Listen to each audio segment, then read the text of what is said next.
মামদানির বিরোধিতা সত্ত্বেও কি নিউ ইয়র্কের পেনশন তহবিলের অর্থ ইসরায়েলে বিনিয়োগ হতে যাচ্ছে?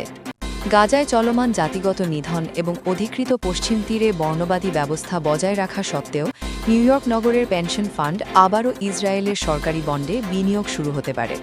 এতে জনগণের করের টাকা সরাসরি ইসরায়েলের সরকারি কোষাগারে চলে যাবে। গত শনিবার যুক্তরাজ্যের প্রভাবশালী দৈনিক ফাইন্যান্সিয়াল টাইমসের এক প্রতিবেদনে উল্লেখ করা হয়েছে, নিউ ইয়র্ক নগর কর্তৃপক্ষ আবারই বিনিয়োগের বিষয়টি বিবেচনা করছে। অথচ শহরের বর্তমান মেয়র জোহরান মামদানি গাজায় ইসরায়েলের কর্মকাণ্ডের কারণে সেখান থেকে বিনিয়োগ তুলে নেওয়ার পক্ষে প্রকাশ্যে অবস্থান নিয়েছেন। নিউ ইয়র্ক নগরের প্রধান আর্থিক কর্মকর্তা বা সিএফও মার্ক লেভিন ফাইন্যান্সিয়াল টাইমসকে বলেন, ইসরায়েলি বন্ডগুলির পারফরম্যান্স খুব ভালো এবং সেগুলোর বিনিয়োগ মানও বেশ উন্নত। আমার দায়িত্ব হলো আগের পারফরম্যান্সের উপর ভিত্তি করে বিনিয়োগের সিদ্ধান্ত নেওয়া। ইসরায়েলি সরকারি বন্ড মূলত রাষ্ট্রকে সরাসরি দেওয়া এক ধরনের ঋণ। এর মাধ্যমে বিনিয়োগকারীরা নিয়মিত সুদ পান আর ইসরায়েল সরকার সরাসরি অর্থ পায়। সমালোচকেরা বলছেন, এ ধরনের বিনিয়োগের অর্থ হল ইসরায়েলের বর্ণবাদী নীতি, অবৈধ বসতি স্থাপন, ফিলিস্তিনিদের উচ্ছেদ এবং গাজা ও পশ্চিম তীরে বেসামরিক মানুষ হত্যায় আর্থিক সহায়তা দেওয়া।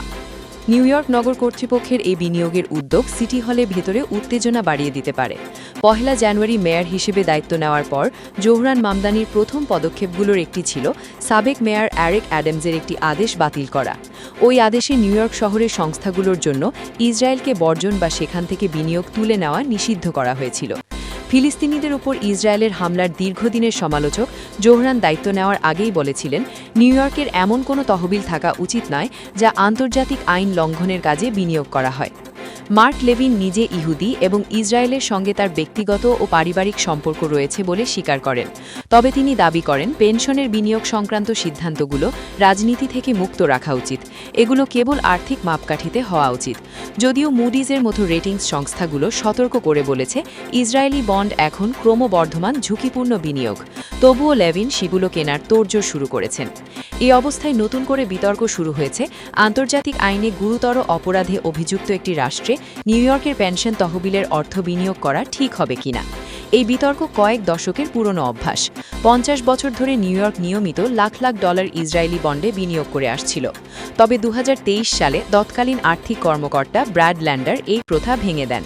তিনি নতুন করে বন্ড না কিনে আগের বন্ডগুলোর মেয়াদ শেষ হতে দেন। ল্যান্ডার তখন বলেছিলেন, ইসরায়েলকে কোনো বিশেষ ছাড় না দিয়ে অন্য সব দেশের মতো সাধারণ মানদণ্ডে বিচার করা হবে।